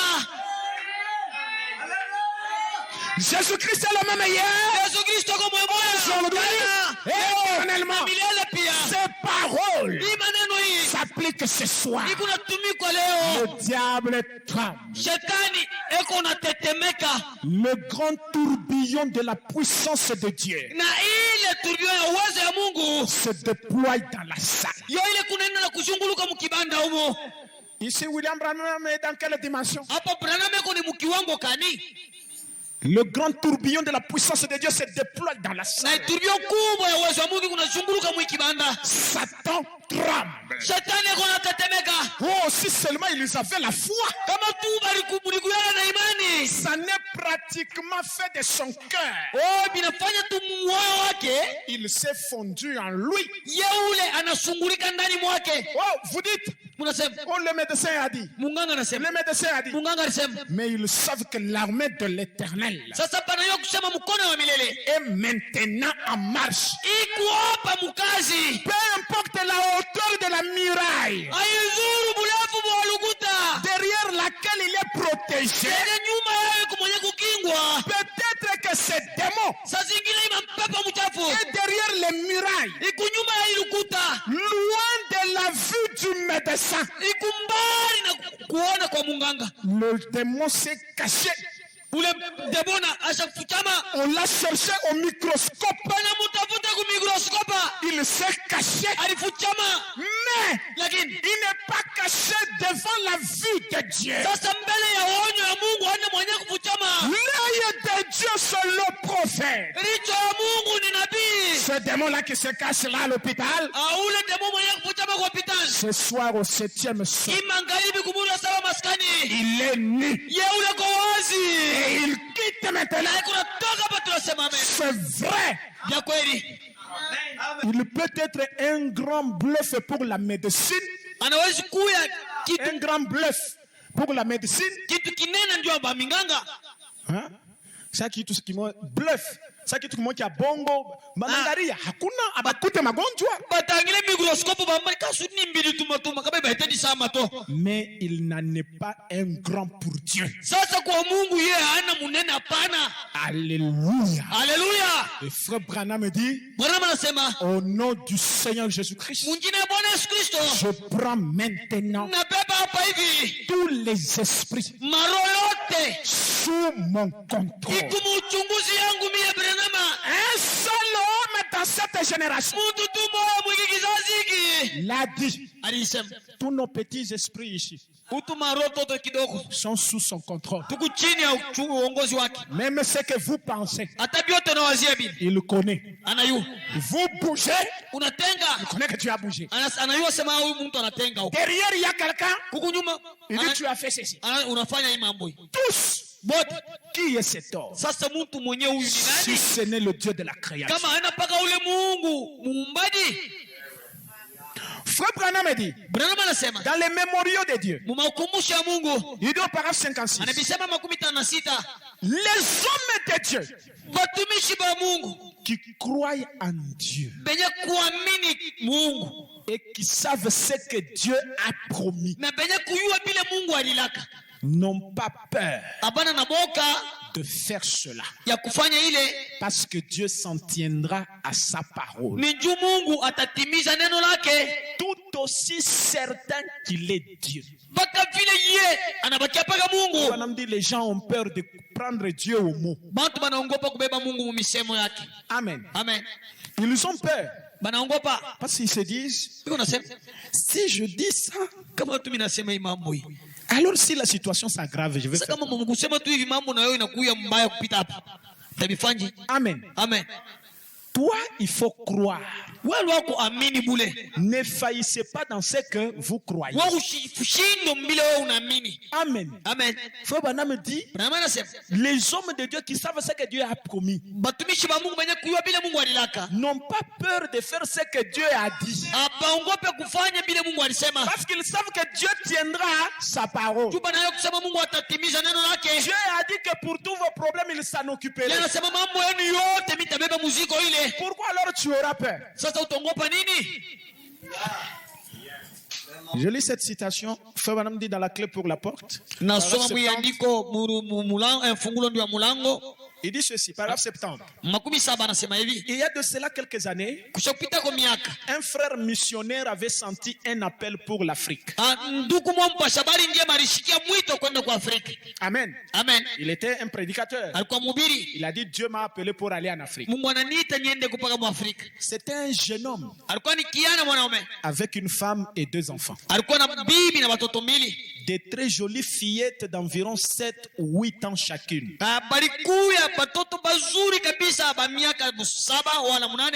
Et ce jeune homme ne pouvait pas se débarrasser de cet appel. Na ule mtu asikupasha kuacha ile mwito. Il n'a pas réussi Asikuweza pana. à se débarrasser de cet appel. Ya achana na ile mwito. Parce que l'appel, c'est un poids. Njoo mwito ni mzito. Et alors, Na il avait une belle église dans la contrée. alikuwa na kanisa mzuri kule ngambo. Mais il n'arrivait simplement pas à se débarrasser de cet appel-là. Na ashikufika kuweza kuachana na ile mwito. Il lui fallait aller en Afrique. Ililifaa ye ende paka kwa Afrika. Alors il a prié jour et nuit. Aliomba busiku mchana. Il ne voulait pas y aller. Asikupenda kwenda kwa Afrika. Amen. Amen. Quitter les États-Unis Nitoke tu kwa États-Unis huku pour aller en Afrique. niende mu Afrika. Dieu continuait à lui dire, Mungu aliendelea na kumwambia tu dois partir. unapasha kwenda mu Afrika. Amen. Amen. Tu dois laisser ton église. Unapasha kuacha kanisa yako. Pars. Uende. Et finalement, Isha vyote. il en est arrivé à une confrontation. Bilifika mu mapambano. Amen. Amen. Parce que si vous ne voulez pas, Na kama upende, un jour, vous allez vous confronter avec la chose. siku moja utapambana na ile kintu. Amen. Hein? Amen. Il devait aller. Alipasha kwenda. Alors, Na il est allé au conseil missionnaire de son église. alienda mu ile kundi ya bamishoneri ya kanisa yake. Et il a dit, Anasema Dieu m'a appelé sur le champ missionnaire, Mungu aliniita njoo kwenda kupasha habari dans njema. les jungles de la Rhodésie. Njoo niende kule kupori ya Rhodesi. Rhodésie, c'était en Zambie, ici, Zimbabwe. Ni Zambia, C'était Zimbabwe. Rhodésie du Nord, Rhodésie du Sud. Kwa Rhodesi ya kunor na ya kusini. Frère Branham dit, et cette jungle, Na kuile pori kule. Frère Branham anaita Afrika, hein, ni jungle. Bwana mudu bigila Afrika wambani kumatongo. Hata kama muneyenga je ni jungle. Na shinenu biba kabishi ko kuliano kumatongo. Amen. Amen. Amen. Et cette jungle, Na hii pori hii est infesté de malaria. Muku malaria tele. Et on y attrape la fièvre. Na bantu beko napata fièvre paka mu Afrika. Il y a un soleil chaud. Na yuwa ya mu Afrika iku nguvu kabisa. Il y a la pelagre. Muku tena pelagre. La lèpre. Muku bukoma tele. Et toutes sortes de maladies là dans cette jungle. Magonjwa kila namuna yoyi kupaka mu pori Afrika. Aina magonjwa ile iko. Kima sama tulina kunekwa. Beaucoup de missionnaires sont morts de malaria. Pashabali nyema ba mingi bali kufa malaria. Et Feu Banam dit, et il devait aller là passer le reste de sa vie. Il a vendu sa maison et tout ce qu'il avait. Vous savez, pour servir Dieu, il faut être courageux et avoir aussi une bonne femme. Amen. Amen. Tu vends ta maison. Sœur Ashina convertie. Hein? Si vous êtes en Afrique, vous êtes Mwafrika moingira ngayebo mwalwe kuli munamo kuishinda ku Afrika. Ya tamisha mimi nasema ni Mungu anakuonesha. Abi meme chino maina shini zambi kuli mugwami uhanazo. Kujisha nyumba. Zubu mkengele matu kwa bunyi kwa. Frère Branham dit. Branham anasema. Alors il a vendu sa maison et tout ce qu'il avait. Aliuzisha nyumba yake na biote alikuwa kanabi. Alors le conseil missionnaire voulait l'éprouver. Na ile nkundi ya ba missionnaire ilipenda kumupima sasa. Ils lui ont demandé. Banamuuliza. Êtes-vous donc sûr? Eti huku na hakikisho bila unasema? Il a dit j'en suis sûr. Ouais, niko na hakikisho. Ils lui ont demandé. Banamuuliza. Monsieur, ndugu, avez-vous considéré cet aspect? Eti ushakuonaka matokeo ya kile unapenda kufanya? Vous avez deux jolies fillettes. Vous avez une charmante jeune femme. Et si seulement vous êtes, pourquoi n'allez-vous pas voir comment ça se passe là-bas?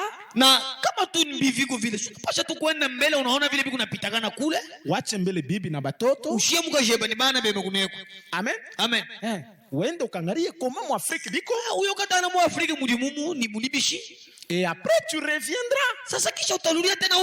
Il a dit non. C'est le Seigneur qui m'a parlé. Oh, c'est si réel. Il a dit le Seigneur m'a appelé. Je ne veux pas abandonner les miens. Je ne veux pas quitter mon église et les membres de ma famille. Intention yangu ya kuacha kanisa yangu. Mais le Seigneur m'a appelé là, dans cette jungle là. On lui a dit, messieurs, savez-vous que vos fillettes peuvent attraper la fièvre jaune? Ou les maturer et mourir en une nuit.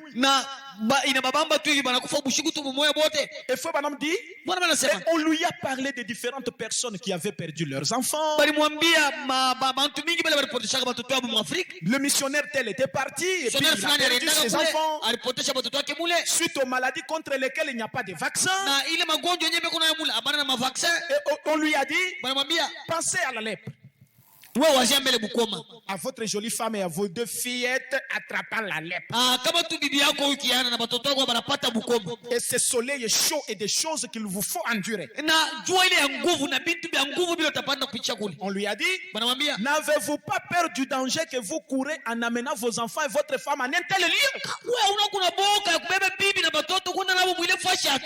Alors le missionnaire s'est tenu là. Le jeune homme, les larmes ont commencé à lui couler sur les joues. Et il s'est retourné et a dit, mes frères, ma vision vient de l'appel de Dieu. Si Dieu m'a appelé en Afrique, mes enfants et ma famille seront beaucoup plus en sécurité en Afrique que partout ailleurs dans le monde. Amen. Amen. Amen. Amen. Si Dieu vous appelle à venir à Likasi, kama Mungu alikuita kuya kulikasi, tu peux aller à Lubumbashi, tu seras en insécurité. unaweza kwenda kulumbashi huko paka mkosa ukingo. Tu rentres en Bujimai, tu es en insécurité. Unarudia kumbujima abiendeke. Tu prends l'avion, tu vas aux États-Unis en insécurité. Unabamba avion unaenda kwa États-Unis abiendeke. Jusqu'à ce que tu retournes. Tena pale utarudia paka mulikasi. C'est ici que Dieu t'a appelé. Huko kulikasi ndio Mungu alikuitia. C'est ici qu'il y a ta sécurité. Huko ndio kukingo wako. Si Dieu a dit que tu seras au 7e saut, Kama Mungu alisema utakuwa kumuri wa 7 tu peux maskani. être à Agapao. Unaweza kwenda kwa Agapao. Insécurité. Abiendeke. Et fellowship. Unaenda ku fellowship wa Lubumbashi. Insécurité. Abiendeke. El Shaddai. Unaenda kwa Shaddai. Insécurité. Abibambike. Et telle église. Unaenda kanisa fulani. Tchebetchan. Abibambike. Insécurité. Abibambike. Jusqu'à ce que tu reviennes. Tena pale utarudia hapa hivi. Parce que c'est ici que Dieu a dit que tu dois être. Hapa ndio Mungu alisema unapaswa kuya. Amen. Amen. Le problème, c'est que les gens ne reconnaissent pas où Dieu les a envoyés. Bantu mambo ni abayuwa kwenye Mungu alibatuma. Frère Branham me dit, pour suivre l'esprit de Dieu, soyez comme l'eau. Ndugu anasema ndio kufuata roho ya Mungu mkuya sawa mai. L'eau Mai suit le mouvement du récipient qui le contient. ikunafuata vile mbumba ikunaituma. Le récipient peut être comme ça. Mbumba inaweza kuwa kukunjama. L'eau suivra. Mai nayo inafuata paka vile. Les choses de Dieu ne se compliquent jamais. Vitu vya Mungu haviwezi kuwa na mvuruko hapana. Amen. Amen. Quand les choses commencent à bloquer, Kama vitu vinaanza kushimama hivi kuna Dieu n'est pas là. Mungu hanamo. Les choses de Dieu Vitu vya Mungu suivent le cours normal des choses. bio vikunafuata vile vitu vikunaendeka. Parce que Dieu agit selon les lois de la nature. Mungu anatenda kufuatana sheria ya maumbile. Frère Branham dit, Bwana anasema quand j'ai entendu cela pour la première fois, wakati nishikia ile mara ya kwanza, quand il a entendu ce témoignage-là du jeune homme, wakati alishikia ile ushuhuda ule kijana mwanaume, Frère Branham a dit, Bwana anasema si Dieu m'a appelé à aller en Afrique, kama tu Mungu aliniita sema niende mu Afrika, mes enfants, watoto yangu au milieu de la lèpre, mukachikachi ya Bukoma, de la pélagre et de tout le reste, ya ile magonjwa yote mbaya ile, seront plus en sécurité que partout ailleurs sur la surface de la terre. batakuwa mukingo kupita mafasi yote mu dunia mzima. Ce jeune homme avait la clé. Oh, ule kijana mwanaume alikuwa na fungulo. Une fois qu'on a la clé, Wakati tu wewe kuna fungulo hivi, la clé c'est la foi. fungulo ni imani. Abraham dit la clé de son appel. Fungulo ya mwito yake. Il y a des gens qui sont appelés mais qui n'ont pas la foi dans leur appel. Huku bantu benye kuitwa lakini habana na imani mu mwito Une wao. fois qu'on a la clé, Kama tu kuna fungulo, on n'a pas peur. hawezi kuongopa pana, On n'a pas de doute. hawezi kuwa na shaka pana, On n'a pas de questions. hawezi kuwa na maulizo pana. Oh, gloire soit rendue à Dieu pour William Utukufu ikuwe Branham. kwa Mungu ndio William Branham. Quand vous avez la foi dans ce que vous faites, Kama huku na imani vile kunafanya, vous n'avez pas peur. hauna na boka, Vous n'avez pas de doute. hauna na shaka, Vous n'avez pas de questions. hauna na maulizo pana. Vous n'avez pas interrogé quelqu'un d'autre à ce sujet. Hauwezi hata kwenda kuuliza mtu mwingine pa ile mambo hapana. Hii mambo hii unaniconseiller koje? Mwalubu ninge bakwenze bori mwakumbeleba bishi. C'est-à-dire hauna na imani. Ngwamba ni kwenda nijitabujo mbili kwa bakwenza. Tu ne sais pas ce que tu fais. Au wewe benyo napenda kufanya. Bata conseiller nini? Bali bakubele chini. Amen. Amen. Si tu sais que Dieu t'a appelé Kama unayose Mungu alikuita, pour être ici, njoo kuyapa. tu sais que ce que tu fais, Unayosema hivi ni unafanya. c'est le chemin du devoir. Njoo njia yenye ya mapasho. Tu n'as pas peur, Hauna na boka, tu n'as pas de doute, hauna na shaka, tu n'as pas de questions, hauna na swali, tu n'as pas à demander à quelqu'un d'autre. hauna na vya kuuliza fulani. Frère Branham dit, tu sais avec exactitude. Unayua na shaba yote. Quand on t'appelle dans un poste au travail, Banakuitia fasi moja kukazi. on te dit que ta compétence, ce sera de faire ça, de faire ça, de faire ça, de faire ça. Kazi yako ni kufanya hivi na hivi na hivi na bile. Ce sera à toi de mener des initiatives dans ton travail, non? Wewe ndio unapaswa kutafuta mawazo na akili pa ile kazi yako ile. Quand tu fais des projets pour ton poste, est-ce que tu as demandé à ton chef? Kama huku unafanya mapo ndio ile kazi yako, huku na vya kuomba chef yako. Oh chef, je voudrais faire ceci, comment tu trouves? Chef unaona je napenda kufanya hivi. Non. Toi, mène des propositions, tu vas directement les déposer pour qu'on exécute. Wewe unapasha kuwa na mawazo yako, nenda kuiweka ku bureau njubo baitimize. Parce que ça correspond à ton poste. Yo inafanana na kazi yako. Si Dieu t'a appelé à quelque chose, Kama Mungu alikuitia kitu fulani, n'aie pas peur. usiongope hapana. N'aie pas de doute. Hapana kuwa na shaka. Fais ce que tu fais. Fanya kile unafanya. N'interroge personne. Usiulize mtu mwingine. Il faut le savoir avec exactitude. Unapasha kuyua na shaba yote. Oh, si seulement l'église possédait les clés. Kama tu kanisa ilipasha kuwa na mfungulo. Si seulement le 7e son possédait cette clé de la foi. Kama Mungu asaba maskani beko na hii mfungulo ya imani. La foi dans la parole. Imani ndani ya neno. Nous pourrions Tulipashwa ouvrir toutes portes. kufungula milango yote. Toute maladie. Magonjwa yote. Tout fléau. Malari magonjwa yote. Tout cas qu'il y a. Mambo ikuye ya jie. Cela peut être ouvert si seulement nous possédons cette clé. Kama tu kuna ile mfungulo ile biote ilipasha kufunguka. Tout. Biote. Juste avec la foi. Paka na imani bule. Tout. Biote. Oh là là. Oh là là. Frère Branham me dit. Bwana anasema. Oh là là. Oh là là. Si seulement nous pouvions posséder la foi. Kama tu tunaweza kuwa na imani. Amen. Amen. La foi dans la commission. Imani ndani ya kazi. Quelle commission? Kazi kani? Pas ma commission. Pas ma commission. Haina kazi yangu mimi hapana. Mais la commission de William Branham. Lakini kazi ya William Branham.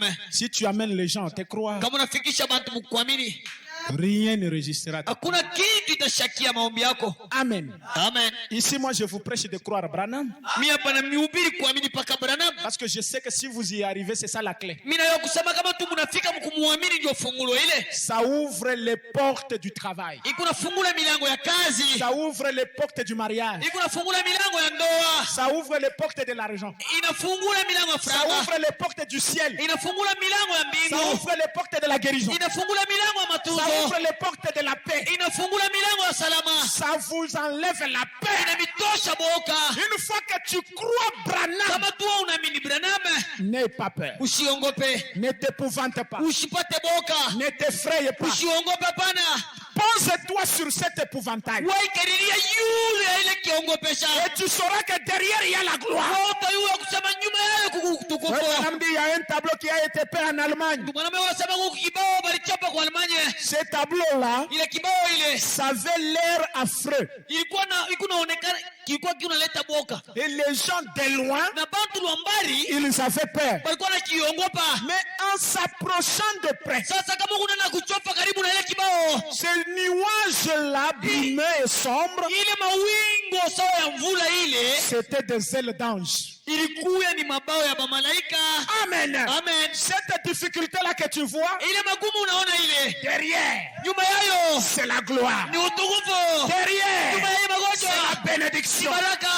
Oublie ça. Sababu bile N'aie pas peur. hapana kuongopa.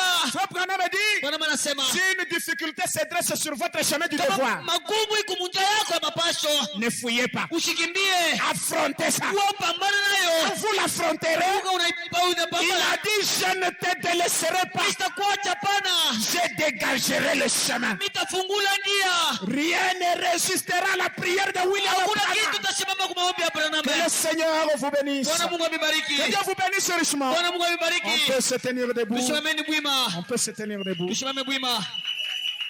La victoire Et dans les sangs, alléluia. dans les sangs. Sang de Jésus-Christ est mon sauveur.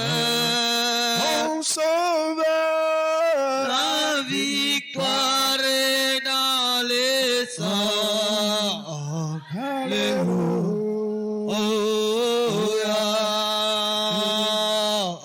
Jésus, la gloire à lui l'honneur. Jésus, gloire. Oh, gloire et gloire et gloire et puissance à notre. Oh, gloire et gloire et gloire à lui.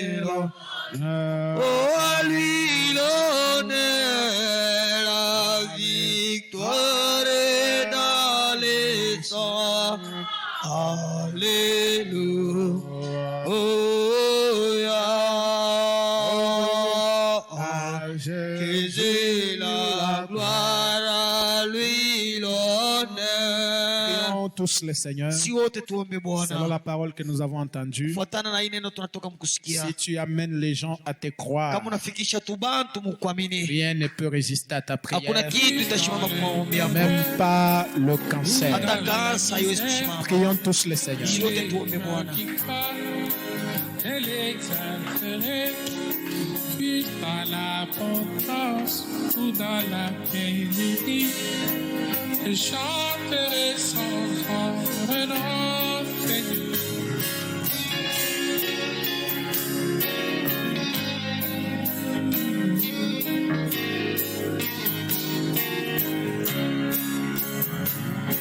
J'ai vu mon divin rocher. Je m'y poserai sans basculer. Il me gardera de toute puissance. En lui j'obtiens pleine assurance. Affût dans l'allégresse ou dans la souffrance. Il est mon salut. Je l'exalterai. Fût-ce dans le succès ou dans la déception, je chanterai sa protection.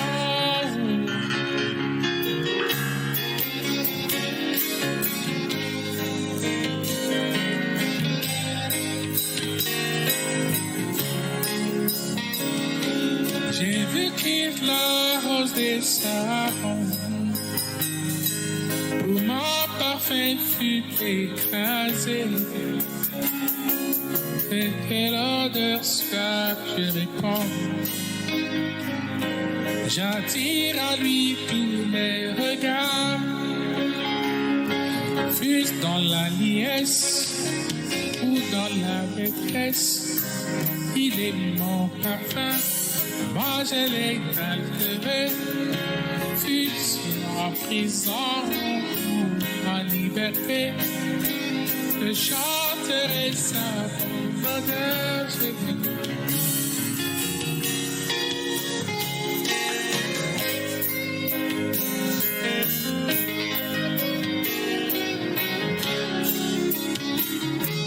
J'ai vu qu'il le lys de la vallée. Je suis dans l'ivresse par sa vie. Je ne puis proclamer que son nom. La sainte ivresse me le recommande.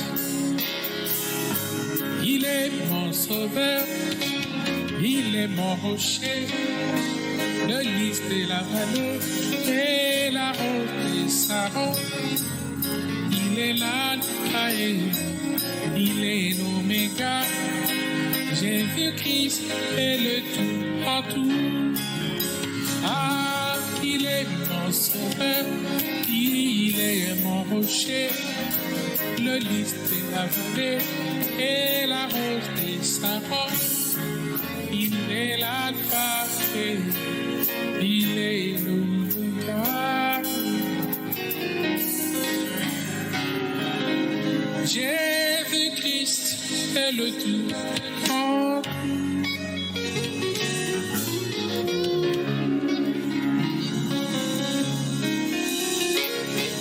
Tout est en lui.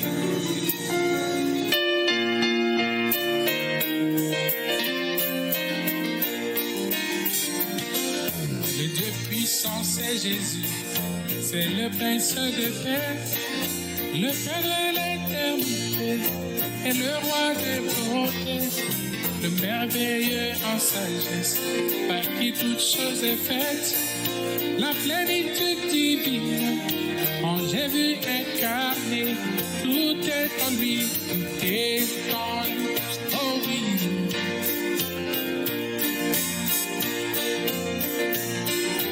Et tout en lui, tout est en lui.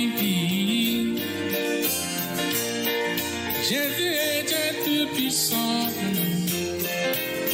Ah, tout est en lui. est en, oh oui, tout est en lui. La plénitude divine est tout en lui. Tout est en lui. Car Jésus est Dieu Tout-Puissant. Amen. Oui, Emmanuel, Dieu aime.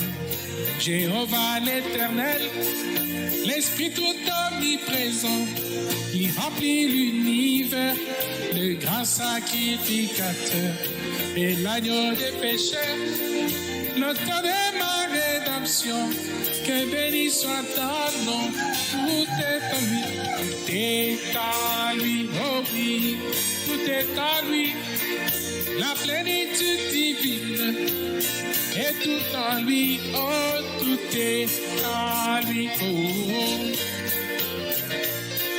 Jésus est Dieu Tout-Puissant, tout est en lui, oui, tout est en lui, tout est en lui, oh oui, tout est en lui, la plénitude divine, tout en lui, tout est en lui, oh oui, tout est en lui.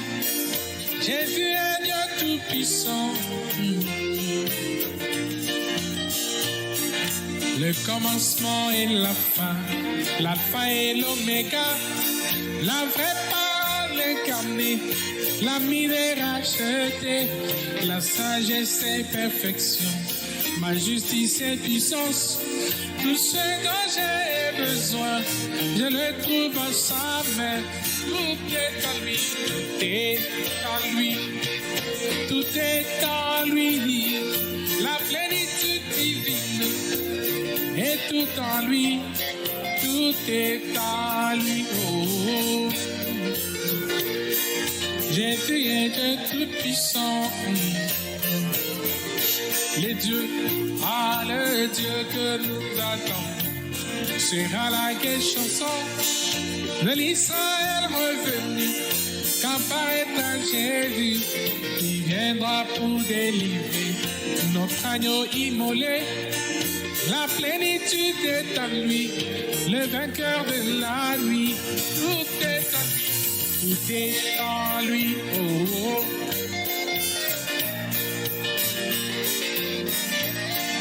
Et tout en lui, tout est en lui, oh oui, tout est en lui. Jésus est Dieu Tout-Puissant. Ah, tout est en lui, tout est en lui. Oh oui, tout est en lui, la plénitude divine est tout en lui, ah, tout est en lui, tout est en lui. Jésus est Dieu Tout-Puissant et tout est en lui. Amen, amen, amen. Dieu Tout-Puissant, Créateur des cieux et de la terre, Disons louer l'Éternel. nous te disons encore merci ce soir.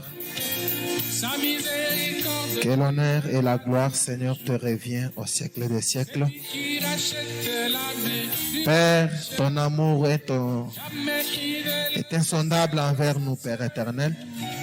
Louez l'Éternel. Ton amour est au-dessus de toute autre chose. Louez l'Éternel. Seigneur, reçois seulement l'honneur, la gloire, Seigneur Dieu bien-aimé, et la louange au Père au siècle des siècles. Merci pour William Aro Branham. Merci, Seigneur Dieu, pour ce message.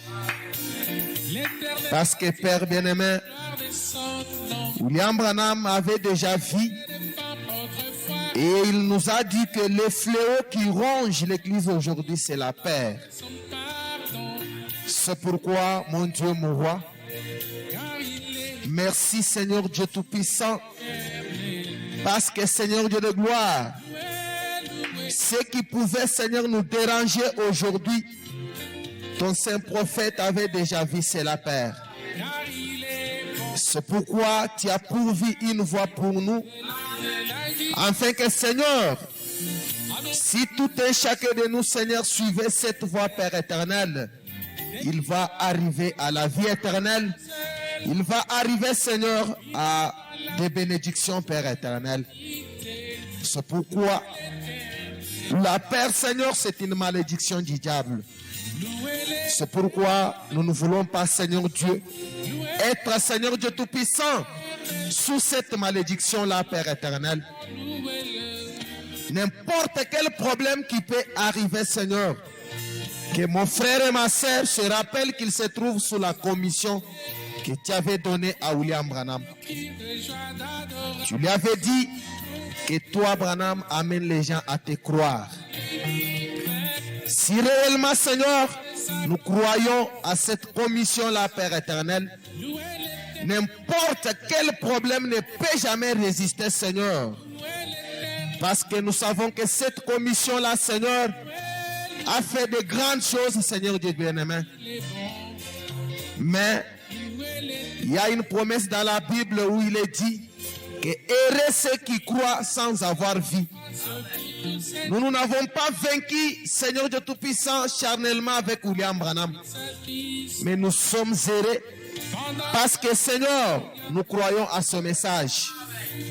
C'est pourquoi, Père éternel, je sais que mon Dieu, mon roi, nous devons enlever, Seigneur, les épouvantails, Seigneur Dieu Tout-Puissant, pour arriver, Seigneur, à tout ce que tu as promis pour nous. Parce que souvent les diables mettent, Seigneur, les épouvantails devant nous, Seigneur. Il nous présente, Seigneur Dieu Tout-Puissant, notre culpabilité. Il vient nous accuser auprès de toi, Seigneur Dieu de gloire. Mais nous savons que, Seigneur, tu avais dit, Seigneur Dieu Tout-Puissant, à Josué, que ce livre de la loi ne s'éloigne point de ta bouche. Médite sur ce livre nuit et jour. C'est alors que tu auras des succès, Seigneur, dans tout ce que tu vas entreprendre. Père, notre Seigneur Dieu Tout-Puissant, livre aujourd'hui, Seigneur, ce message. Si nous voulons faire des choses, nous voulons, Dieu Tout-Puissant, il faut le faire de la manière que William Branham a dit. Si nous voulons parler, nous devons parler, Seigneur, de la manière que Branham a dit. Père éternel, si dans notre commerce, dans tout ce que nous faisons, Seigneur, nous devons le faire de la manière que WMB fait que nous le fassons, Seigneur Dieu bien-aimé. C'est pourquoi, Père, pour arriver à cela, Père, cela, oh Dieu, dépend de notre position, dépend de notre foi, Seigneur, que nous avons. Parce que, Seigneur Dieu de gloire, William Branham nous a dit la fois passée que, Seigneur, ce que nous parlons, ce que nous faisons sortir de notre bouche, Seigneur Dieu de gloire, nous sommes en train de créer quelque chose. Et si, Seigneur, la voix crée, Seigneur Dieu de gloire, aussi la foi, oh Dieu bien-aimé, véritable envers cette parole doit créer quelque chose de tout-puissant, oh Père, dans notre vie. C'est pourquoi, oh Dieu, le diable ne peut pas nous faire trembler, parce que nous avons, Seigneur, un grand homme, nous avons une foi formidable, nous avons quelqu'un, Seigneur, qui a vu, Seigneur Dieu tout-puissant, le commencement avant la fin. C'est pourquoi, oh Dieu, donne-nous seulement, Seigneur, le courage, que nous puissions aussi avoir le courage, Seigneur Dieu de gloire, parce que la Bible nous a dit ici, Seigneur, que même si 1000 tombent à droite, 10 000 tombent, oh Dieu tout-puissant, à gauche, Seigneur, je ne serai jamais saisi par la peur. Parce que je sais que, Seigneur Dieu tout-puissant, tu vas me couvrir, Seigneur, sous tes ailes. C'est pourquoi, mon Dieu, mon roi, comme nous croyons à la commission, nous savons que, Seigneur, tout est possible à celui qui croit. C'est pourquoi, mon Dieu, mon roi, tous nos problèmes, Seigneur, nous les déposons à toi. Croyant que, Seigneur Dieu, la prière que WMB a fait, Seigneur, pour nous, Seigneur, croyant, Seigneur, aussi à la commission que tu avais donnée, Dieu Tout-Puissant, si réellement nous sommes une partie de cette commission, Seigneur, le diable ne peut pas nous faire peur. Parce que, Seigneur, William Branham nous a dit que ce que tu crains, c'est ce qui va t'arriver. Seigneur Dieu bien-aimé, nous Nous ne craignons pas les diables, Seigneur Dieu de gloire. Comme nous avons la parole, Seigneur, à tout moment qu'il viendra vers nous, Seigneur, nous allons brandir cette commission. Nous allons brandir la parole. Parce que, Seigneur Dieu de gloire, c'est l'arme que tu nous as donnée, Seigneur. C'est la prière et la parole. Si les diables viennent pour nous tenter, Seigneur, nous allons brandir la parole. Nous allons brandir la commission. Père, bénis, Seigneur, chaque âme qui était présente devant toi ce soir. Toutes les bénédictions qui étaient liées à cette parole soient les nôtres.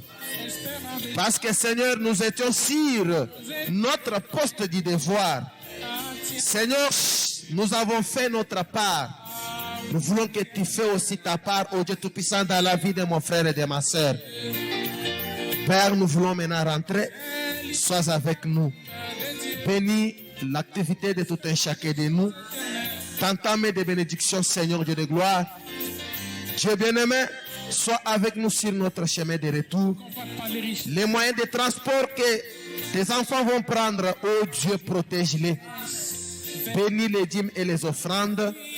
Souviens-toi de ton serviteur, Seigneur Dieu de gloire, qui vient de parler. Père, bénis-lui davantage. Réponds-lui à toutes ces questions. Bénis aussi son interprète. Nous recommandons aussi notre pasteur entre tes mains. Partout où il est, Seigneur, sois avec lui. Dieu bien-aimé, nous remettons aussi entre tes mains la famille de notre pasteur, Dieu Tout-Puissant Damas. Dieu bien-aimé, sa chère épouse ainsi que ses enfants, Père. À tout moment, ô Dieu, toi le Dieu des veuves et des orphelins, ô Dieu bien-aimé, souviens-toi d'eux. À tout moment qu'ils vont s'agenouiller devant toi pour prier, pour te demander quelque chose.